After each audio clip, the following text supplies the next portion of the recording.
दोस्तों नमस्कार। हमारी जो बातचीत हो चुकी थी वो बातचीत हुई थी समाचार लेखन के संदर्भ में। हम जो चल रहे थे उसमें समाचार लेखन के जैसे माध्यम हैं उनके बारे में बात हुई, और जैसे प्रिंट मीडिया है, इलेक्ट्रॉनिक मीडिया है, नव माध्यम है। अब वहीं पर जो इंट्रो है उसके बारे में बातचीत हुई, और कॉलम में बटी जो खबरें हैं उनके बारे में बात हुई। हार्ड न्यूज़, सॉफ्ट न्यूज़ के बारे में बातचीत हो गई। वहीं पर जो इलेक्ट्रॉनिक जो मीडिया है उसमें रेडियो जो है उसके बारे में जैसे कि बात हुई। आगे जो रेडियो समाचार है उस रेडियो समाचार के बारे में अब हम बातचीत करने जा रहे हैं। तो प्यारे विद्यार्थियों, यहाँ पर रेडियो समाचार के संदर्भ में जो बात कही है वो ये है कि आपने यदि कभी रेडियो पर समाचार बुलेटिन सुना हो तो ध्यान दिया होगा कि उसमें अधिक विस्तार से खबरें नहीं होती। सामान्यतया अखबार के इंट्रो जितनी या उसे थोड़ी बड़ी खबरें ही श्रोताओं तक पहुंच सकती हैं, क्योंकि रेडियो बुलेटिन की समय सीमा होती है तथा आधे घंटे के बुलेटिन में अधिक से अधिक खबरें शामिल करने की कोशिश की जाती है। रेडियो समाचार लिखते समय सहज, सरल और प्रवाहमान भाषा का प्रयोग किया जाना चाहिए, जो श्रोता को सरलता से समझ में आ जाए। यहाँ पर बात जो चल रही है अपनी वो रेडियो समाचार के बारे में, और यहाँ रेडियो समाचार को लेकर के जो बात है या जो प्रश्न है वो हमसे पूछा जा सकता है कि रेडियो समाचार की विशेषता क्या है। तो हम इस बात को यूँ कह सकते हैं कि जो रेडियो समाचार है उसमें जो खबरें हैं वो विस्तार से नहीं होती। जैसे प्रिंट मीडिया है, अखबार है, उसमें जो खबरें हैं वो बड़ी विस्तार से होती हैं, लेकिन इसमें विस्तार से नहीं दी जा सकती। जैसे ये अखबार का जो इंट्रो होता है उसके जितनी ही यानी कि विस्तारित जो खबरें हैं वो रेडियो समाचार में होती हैं। और इसका जो मूल कारण है वो कारण है समय सीमा। जी, जो प्रिंट मीडिया उसमें तो कोई पाठक के लिए कोई समय सीमा नहीं है, वो अपनी सुविधा के अनुसार उसको पढ़ सकता है। लेकिन रेडियो में एक नियत समय होता है, निश्चित समय सीमा होती है जिसमें ही समाचारों को प्रस्तुत किया जाता है, और वहीं पर ही जो श्रोता है वो उन समाचारों को सुन सकता है। तो यानी कि रेडियो जो समाचार हैं वो प्रिंट मीडिया के इंट्रो जितने ही होते हैं, और दूसरी बात यूँ कहें कि ये संक्षेप में होते हैं। और रेडियो समाचार में ज़्यादा से ज़्यादा खबरों को शामिल करने का प्रयास किया जाता है ताकि जो श्रोता हैं उनको ज़्यादा से ज़्यादा खबरें या देश विदेश की जो सूचनाएं हैं वो मिल सकें। वहीं पर रेडियो समाचार की जो भाषा है उसकी तरफ भी ध्यान दिया जाना अत्यावश्यक है। इसलिए क्या है कि वो भाषा भी बड़ी सहज होती है, सरल होती है, सुबोध होती है, प्रवाहमयता होती है, उसमें गतिशीलता होती है, और वो भी इस तरह से होती है जैसे कि श्रोता हैं वो प्रत्येक बात को समझ सकें। ये तो बात हुई रेडियो समाचार की। अब आगे जो बात करेंगे हम टेलीविज़न समाचार की, यानी प्रश्न हमसे कर सकता अगला, रेडियो समाचार और टेलीविज़न समाचार में क्या अंतर है। तो देखिएगा, दोनों चीज़ों को हम पढ़ लेंगे। जैसे रेडियो समाचार को हमने पढ़ लिया है, अब अगर हम टेलीविज़न समाचार को पढ़ेंगे तो इन दोनों का अंतर है वो भी कर पाएंगे। तो देखिएगा आगे,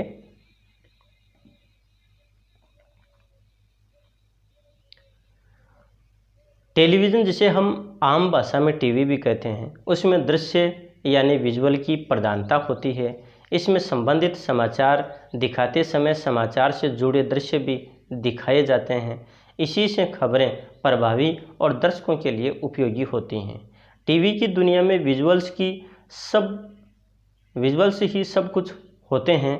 खबर की जो स्क्रिप्ट लिखी जाती है वह भी दृश्यों के अनुसार होती है, या यूँ कहें कि जैसे जैसे दृश्य होते हैं उन्हीं के अनुसार जो उनकी भाषा है वो होती है।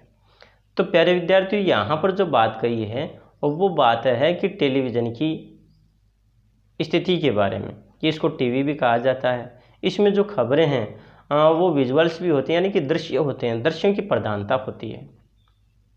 यानी जहाँ रेडियो पर हम सुनते हैं टीवी में हम सुनते भी हैं और देखते भी हैं। और इसमें जो समाचार जो दिखाते हैं उस समय यानी कि जो दृश्य और जो उसकी भाषा उनमें बड़ा तालमेल होता है।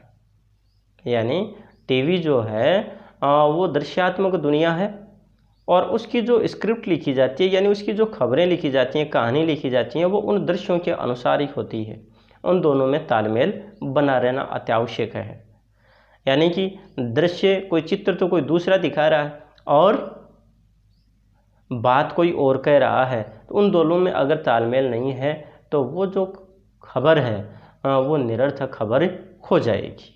उसी क्रम में आगे देखिए,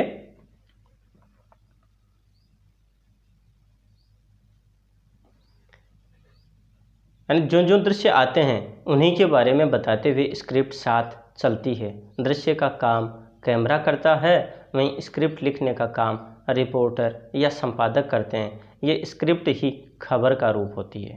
प्यारे विद्यार्थियों, जैसे जैसे उसमें यानी कि टीवी में दृश्य चलते हैं उन्हीं के साथ उनसे जुड़ी हुई जो खबर या बात है वो चलती है। और उसमें जो दृश्य देखने का या दिखाने का जो कार्य है वो कैमरे का होता है और वहीं पर लिखने का जो कार्य है वो रिपोर्टर या संपादक का काम होता है। और इस प्रकार से ये जो स्क्रिप्ट है वही किसका रूप ले लेती है? खबर का रूप ले लेती है। उसके बाद में आगे वाली जो बात पढ़ेंगे वो हम पढ़ेंगे बाइट्स पर टिके समाचार। तो प्रश्न हमसे यूँ किया जा सकता है कि बाइट्स के बारे में आप क्या जानते हैं? तो देखिएगा,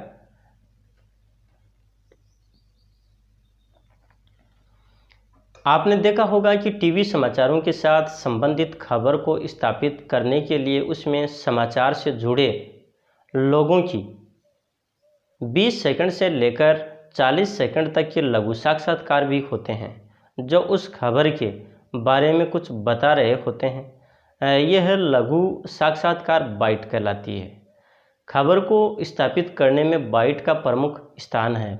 यदि समाचार है कि अगले 24 घंटे में भारी बरसात होने वाली है तो यह समाचार अखबार में तो मौसम विभाग के निदेशक के नाम या हवाले से छप जाएगी, लेकिन टीवी में मौसम विभाग के निदेशक या उस विभाग से संबंधित अधिकारी की बाइट होना बहुत ज़रूरी है। बिना बाइट के समाचार एंकर विजुअल फॉर्मेट के समाचार कहे जाते हैं। बड़े समाचार पैकेज फॉर्मेट में चलाए जाते हैं। तो प्यारे विद्यार्थियों, यहाँ पर जो बात आई बाइट की बात कि बाइट क्या है, तो पहली बात तो यह है कि जो बाइट है वो एक तरह का लघु साक्षात्कार है, यानी कि छोटा सा इंटरव्यू। और ये छोटा सा जो इंटरव्यू है वो 20 सेकंड से लेकर के और 40 सेकंड तक का होता है। इसको शॉर्ट इंटरव्यू या लघु साक्षात्कार भी कहा जा सकता है। और ये जो लघु साक्षात्कार है इसी का दूसरा नाम क्या होता है? बाइट होता है। जो खबर होती है उसको पुष्ट करने के लिए, परिपक्व करने के लिए या यूँ कहें कि विश्वसनीय बनाने के लिए ये जो बाइट है इनको प्रस्तुत किया जाता है। मान लीजिए कि जैसे कि कोई समाचार है कि अगले 24 घंटे में जो बारिश है वो होने वाली है, तो अखबार में तो सीधी सी बात यही कि कह देते हैं कि मौसम विभाग के निदेशक के अनुसार या उनके हवाले से आई खबर के अनुसार। और ये जो अगर बाइट की बात आ जाती है तो उसमें क्या करते हैं कि मौसम विभाग का निदेशक या फिर संबंधित जो अधिकारी है उसका जो लघु जो साक्षात्कार है, जो इंटरव्यू है, वो प्रस्तुत किया जाता है, जिसके कारण वह समाचार और ज़्यादा विश्वसनीय बन जाता है। यहाँ पर आगे यही बात कही कि बिना बाइट के समाचार एंकर विजुअल फॉर्मेट के समाचार कहे जाते हैं, साधारण समाचार की स्थिति में माने जाते हैं, जबकि वो एक प्रभावी समाचार माना जाता है। ये तो बात हुई अपनी किसके बारे में? बाइट के बारे में। ध्यान रखिएगा, बाइट पर प्रश्न पूछा जा सकता है। और वहीं पर आगे जो अब हम बात करेंगे वो बात करेंगे टीवी समाचारों के गुणों के बारे में। पहले बात आ गई थी प्रिंट मीडिया के बारे में, उसके बाद में बात आ गई थी रेडियो समाचार के बारे में, और अब बात कर रहे हैं हम किसके बारे में? टीवी समाचार के गुण के बारे में। तो देखिएगा, आगे हम बात कर रहे हैं।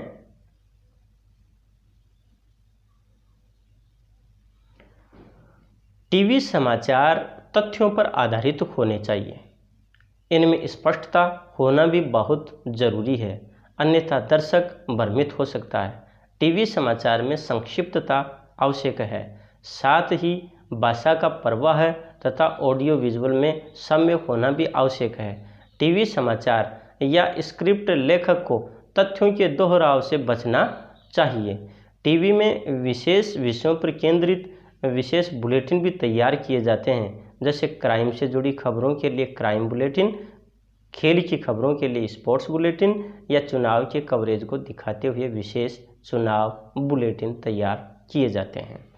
तो दोस्तों, यहाँ पर जो बात चल रही थी टीवी समाचार के गुणों के बारे में, और जो टीवी समाचार हैं उसके गुण की जो बात आ रही है, उसमें यानी कि किन गुणों को होना चाहिए, ये बात यहाँ पर प्रस्तुत की गई है। तो ये प्रश्न बनता है कि टीवी समाचार के कौन कौन से गुण हैं, और इनमें पहली जो बात आई है वो बात आई है कि टीवी समाचार हमेशा तथ्यात्मक होने चाहिए, तथ्यों पर आधारित होने चाहिए, यानी काल्पनिकता का समावेश उनमें नहीं होना चाहिए। दूसरी बात, वो स्पष्ट होने चाहिए, और उनमें स्पष्टता ऐसी हो कि जो दर्शक है उसके पास में भ्रम की गुंजाइश नहीं रहे। तीसरी जो बात है वो है संक्षिप्तता होनी चाहिए, यूँ भी नहीं कि वो बहुत ज़्यादा विस्तारित हों और उनमें बहुत ज़्यादा समय भी लगे, वो संक्षेप में हो और प्रभावपूर्ण ढंग से प्रस्तुत किए गए हों।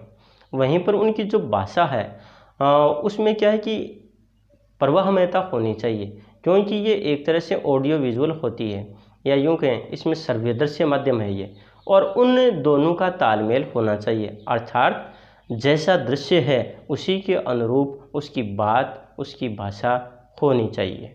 और वहीं पर जो समाचार प्रस्तुत करता होता है, यानी कि जो पत्रकार है या फिर संपादक है, वो भी यानी कि तथ्यों का दोहराव नहीं करे, किसी बात को बार बार प्रस्तुत नहीं करे। उससे क्या है कि समाचारों में निरस्ता आ जाती है। और हमेशा जो ये टीवी समाचार हैं वो विषय को केंद्र में रख करके ही प्रस्तुत किए जाने चाहिए, क्योंकि अगर एक विषय पर दूसरे विषय से संबंधित बात बीच बीच में अगर कह दी जाए तो भी वहाँ पर उनकी जो रोचकता है वो खत्म हो जाती है। और ये विभिन्न रूप में होते हैं, जैसे क्राइम से जुड़ी हुई खबरें हैं, या फिर खेल से जुड़ी हुई जो खबरें हैं, चुनाव से जुड़ी हुई खबरें हैं। ये बात आई टीवी समाचार के गुणों की। आगे जो बात करेंगे हम, वो बात करेंगे फिल्म पटकथा के संदर्भ में। एक बहुत ही अहम प्रश्न बनता है ये।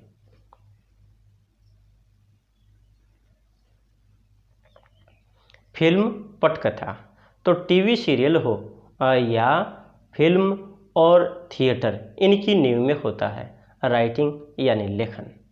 फिल्म और टीवी जगत में जो फिल्मांकन किया जाता है या थिएटर में जो भी मंच पर प्रस्तुत होता है, उससे पहले कागज़ पर इस तरह लिखा जाता है कि निर्देशक के सामने एक एक दृश्य जीवंत हो जाए। फिल्म या टीवी प्रोग्राम के लिए ये कार्य 3 चरणों में किया जाता है। प्यारे विद्यार्थियों, यहाँ पर जो बात आ रही है वो बात आ रही है फिल्म पटकथा की। ध्यान रखना, एक होती है कथा और एक होती है पटकथा। पट का मतलब होता पर्दा, पर्दे के लिए लिखे जाने वाली कहानी, वो होती है पटकथा। तो कथा और पटकथा में अंतर है, इसलिए इस बात को हमें गांठ बांध लेना चाहिए। यहाँ पर जो बात बताइए इस संदर्भ में, वो बात ये बताई कि टीवी सीरियल हो या फिल्म और थिएटर, इनकी नींव में क्या होता है, लेखन कार्य होता है।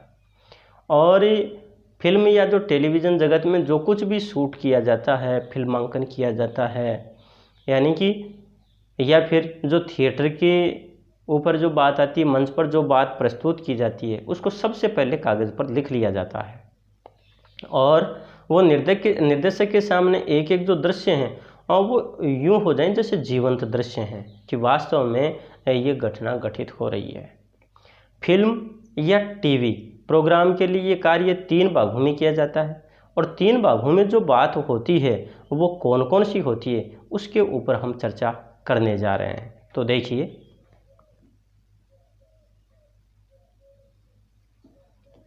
पहले कहानी लिखी जाती है, फिर स्क्रीन प्ले या पटकथा तैयार की जाती है और अंत में लिखे जाते हैं डायलॉग या संवाद। कहानी, पटकथा और संवाद जितने मजबूत होंगे, शूटिंग और उसके बाद होने वाला पोस्ट प्रोडक्शन का कार्य उतना ही आसान रहेगा। 3 बातें आई हैं पटकथा में। 3 बातों में पहली जो बात है वो कहानी लिखी जाती है, यानी पटकथा तैयार की जाती है ना। पहले कहानी और फिर स्क्रीन प्ले यानी पटकथा। और पटकथा जो होती है प्रत्येक दृश्य के लिए लिखी गई अंतिम रूप से कहानी। और तीसरा जो बिंदु है वो होता संवाद, जिसको कथोपकथन भी कहते हैं या डायलॉग कहते हैं। और ये तीनों चीज़ें हैं, जितनी ज़्यादा मजबूत होंगी उतनी ही ज़्यादा, यानी कि जो भी जिस बिंदु को फिल्माया गया है और वो उतना ही शानदार होगा, उतना ही अच्छा होगा, उतना ही मजबूत होगा। उसी क्रम में देखिए, जहाँ लेखक और साहित्यकारों का वास्ता कागज़ और कलम तक सीमित होता है, वहीं टीवी प्रोग्राम और फिल्म लिखने वालों को अपनी कला को परफॉर्मिंग आर्ट में तब्दील करना होता है। उन्हें वह लिखना होता है जिसे पर्दे पर सही ढंग से उतारा जा सके। इसीलिए फिल्म या टीवी लेखक के लिए इन दोनों माध्यमों की जानकारी होना जरूरी है। लिखते समय उन्हें पर्दे पर उतारे जा सकने वाले दृश्यों की सीमाओं को समझना होता है। फिल्म के बजट को ध्यान में रखना होता है। किसी फिल्म में स्क्रिप्ट का महत्व यह है कि यह है कई बार घटिया स्क्रिप्ट होने की वजह से बड़े बड़े बजट और नामी सितारों की लदी हुई फिल्म भी फ्लॉप हो जाती है। प्यारे विद्यार्थियों, यहाँ जो बात कहना चाह रहा है वो बात यह है कि जैसे लेखक और जो साहित्यकार हैं, उनका जो मूल जो जुड़ाव है या वास्ता है वो कागज़ और कलम तक सीमित होता है। और जो टेलीविज़न कार्यक्रम, फिल्म लिखने वालों को अपनी जो कला है उसकी जो परफॉर्मिंग आर्ट है उसमें उन्हें तब्दील करना होता है। कहने का मतलब है कि अपनी कला को उसके अनुरूप प्रस्तुत करना। उन्हें वह लिखना होता है जिसे पर्दे पर सही ढंग से उतारा जा सके। वो बात लिखी जाती है जिनको पर्दे पर अच्छे तरीके से फिल्माया जा सके। और इसी कारण से जैसे फिल्म या जो टीवी जो लेखक हैं, इन दोनों माध्यमों की जानकारी उन्हें होना ज़रूरी है। कहने का मतलब यानी कि जो कहानी है वो भी अच्छी हो और पर्दे के अनुरूप हो, और लिखते समय उन्हें पर्दे पर उतारे जा सकने वाले दृश्यों की सीमाओं को समझना ज़रूरी होता है। फिल्म का जो बजट है उसको ध्यान में रखा जाना भी ज़रूरी है कि कहीं मतलब वो ऐसा लिख दें कि उसका जो बजट है वो ज़्यादा जाता है और बजट के अनुरूप वो कार्य नहीं कर पाएँ, तो भी यानी वो जो फिल्म है वो फ्लॉप हो जाती है। और कई बार ऐसी स्थितियां हमारे सामने आती भी हैं कि जो फिल्म की जो स्क्रिप्ट है और वो इस प्रकार की कई बार हो जाती है कि भले ही चाहे वो बड़े सितारे या बड़े कलाकार क्यों ना हो, उसके बाद भी वो फिल्में फ्लॉप हो जाती हैं। तो स्क्रिप्ट का विशेष रूप से ध्यान रखा जाना ज़रूरी है। फिर देखिएगा, दूसरी ओर एक मजबूत स्क्रिप्ट को कसे हुए डायरेक्शन के साथ पर्दे पर उतारा जाए तो छोटे कलाकारों और मामूली बजट वाली फिल्में भी दर्शकों के दिल में उतर जाती हैं। अच्छी बात यह है कि फिल्म और टेलीविज़न इंडस्ट्री में अच्छे लेखकों की हमेशा तलाश रहती है, खासकर एक ऐसे दौर में जब टीवी धारावाहिकों के 300 से 500 एपिसोड बनना आम बात हो गई है। कहानियाँ, संवाद और पटकथा लेखन रोजगार का एक विशाल क्षेत्र बनकर उभरा है। यहाँ जो दूसरी जो बात बताई है वो बात ये बताई कि एक अच्छी स्क्रिप्ट होने के साथ अगर उसको मान लीजिए पर्दे पर उतारा गया और उसमें बड़े सितारे नहीं हैं, छोटे मोटे कलाकार हैं या बड़ा बजट उसका नहीं है, मामूली सा बजट है, उसके बाद भी अगर स्क्रिप्ट उसकी मजबूत है, पटकथा उसकी अच्छी है, तो ये मान लीजिए कि वो लोगों के हृदय को छू लेती है और बहुत अच्छा लाभ दे जाती है। और आजकल तो यानी कि ये बात भी है कि एक अच्छे अगर लेखक हैं, कलाकार हैं, तो उनको भी यानी कि जो फिल्म इंडस्ट्री है या टेलीविज़न जो इंडस्ट्री है वहाँ पर उन लोगों को उनकी ज़रूरत होती है। वहीं आज के इस दौर में जो धारावाहिक हैं तो उनके जो एपिसोड हैं और वो भी बहुत ज़्यादा बढ़ गए। 300-500 एपिसोड की बात नहीं है, अब तो यानी हज़ारों की बात आ गई है। जैसे तारक मेहता जैसा जो धारावाहिक है उसमें कई हज़ार जो एपिसोड हैं और वो उनको पार कर चुका है। कहानी, संवाद, पटकथा, ये लेखन का एक विस्तृत क्षेत्र है जहाँ लोगों को या रुचि रखने वाले लोगों को यहाँ पर रोजगार मिल सकता है। ये बात इसमें आई है। उसी क्रम में हम आगे देखते हैं। इस क्षेत्र में आगे बढ़ने के लिए भाषा पर अधिकार होने के साथ साथ रचनात्मकता का होना भी बहुत ज़रूरी है। भाषा पर आपका अधिकार जितना अच्छा होगा, आपका शब्द भंडार जितना समृद्ध होगा, आप अपने लेखन में उतने ही नवीन प्रयोग करने में सक्षम होंगे, अपने भाव और विचारों को बेहतर ढंग से अभिव्यक्त कर पाएंगे। कहने का मतलब है कि जो रोजगार की इस क्षेत्र में तलाश कर रहे हैं उनके लिए सबसे बड़ी बात यह है कि रचनात्मकता होना चाहिए, वहीं पर भाषा पर अधिकार होना चाहिए, उनका शब्द भंडार है वो विस्तृत और समृद्ध होना चाहिए, नए प्रयोग करने में वो सक्षम हैं, अपने विचार, अपने जो भाव हैं उन भावों को बहुत सुंदर ढंग से वो अभिव्यक्त कर पाएँ, ऐसी कला उनके भीतर होनी चाहिए। ऐसा इसके लिए ज़रूरी है। उसी क्रम में आगे कह रहा है, पटकथा लेखन कहानियाँ लिखने और कविताएं लिखने से कुछ अलग होता है। पटकथा में आपके द्वारा लिखी गई हर बात का फिल्मांकन किया जाता है। इसमें लेखक को ये सोचकर लिखना पड़ता है कि उसके द्वारा लिखी गई कहानी पढ़ी नहीं देखी जाएगी। उसकी मेहनत का परिणाम उसे पटकथा के फिल्मांकन के बाद मिलता है। तो यहाँ पर जो पटकथाकार है उसके लिए शर्त बताइए, और वो बात ये बताई कि जो कहानी है, यानी कहानी लेखन में, कहानी या कविता लेखन और पटकथा लेखन में बड़ा अंतर होता है। ये बात अपनी पहले भी हो चुकी है कि जो पटकथा है वो तो पर्दे के लिए लिखी गई कहानी होती है, पर्दे पर उसकी हर बात को फिल्माया जाता है और उन्हीं बातों को सोचकर ये लिखना पड़ता है।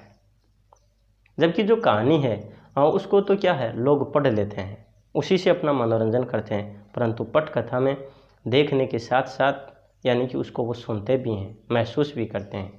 और जो पटकथाकार है उसको जो उसका रिजल्ट जो मिलता है वो तो फिल्मांकन करने के बाद मिलता है। कहने का मतलब है जो कहानी है उसको फिल्माया गया, उसके बाद में उसका परिणाम आता है कि वो कितनी सुंदर पटकथा रही।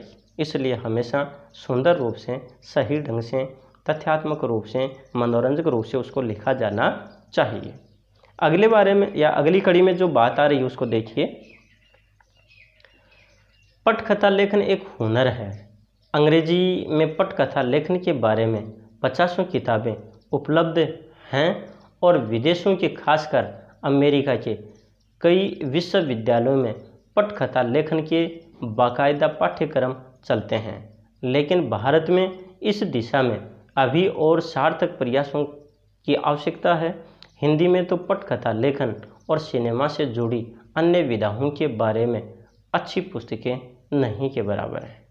यहाँ पर जो बात बताई गई है वो बात बताई गई है किसके बारे में? पटकथा कला के बारे में, हुनर के बारे में। और वो जो बात है वो बात ये बताई कि जो अंग्रेजी में जो पटकथाएं लेखन की स्थिति है उसके बारे में साहित्य उपलब्ध है, किताबें उपलब्ध हैं। और वो भी जो अमेरिका जैसा देश है उनमें जो विश्वविद्यालय है वहाँ पर इनके पाठ्यक्रम चलते हैं, पर भारत में ऐसी स्थितियाँ नहीं हैं। इसलिए भारत में इसके लिए बहुत ज़्यादा सार्थक प्रयास की ज़रूरत है। और हिंदी में पटकथा लेखन और सिनेमा से जुड़ी जो अन्य विधाएं हैं उनमें हमारे यहाँ पर जो पुस्तकें हैं वो नहीं हैं। इसलिए नए लेखकों को ज़रूरत इस बात की है, इस संबंध में वो अपनी पुस्तकें लिखें। आगे देखें।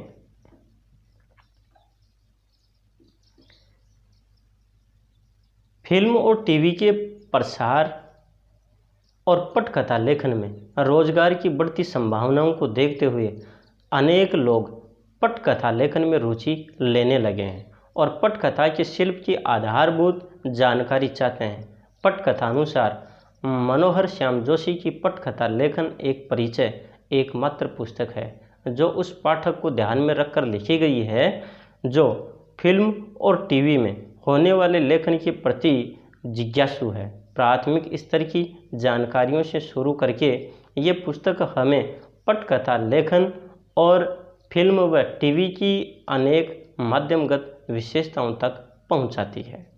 प्यारे विद्यार्थियों, यहाँ पर एक तरह से पटकथा के संदर्भ में ही बात कही है कि फिल्म और टीवी जगत की जहाँ तक बात आती है वहाँ पटकथा लेखन का जो रोज़गार है उसकी संभावनाएं ज़्यादा बन रही हैं और जो लोग यानी कि पटकथा लेखन में रुचि लेने लगे हैं उनके लिए भी यानी कि आधारभूत जानकारी का होना ज़रूरी है। और हमारे यहाँ तो जो साहित्य है उसकी कमी है, उसका अभाव है। एक जो मनोहर श्याम जोशी हैं उन्होंने इस संदर्भ में एक पुस्तक लिखी, पटकथा लेखन एक परिचय। ये जो पुस्तक है ये महत्वपूर्ण पुस्तक है और ये उन लोगों के लिए लिखी गई है जो विशेष रूप से जो फिल्म और टीवी जगत में लेखन कार्य के प्रति बहुत ज़्यादा उत्सुक हैं, जिज्ञासु हैं। अगर शुरुआती दौर पर देखें, प्राथमिक दौर पर अगर देखें तो जानकारी की जो जानकारियाँ लेने की बात आई या फिर उनकी शुरुआत की जो बात आई तो वो यानी कि इस पुस्तक में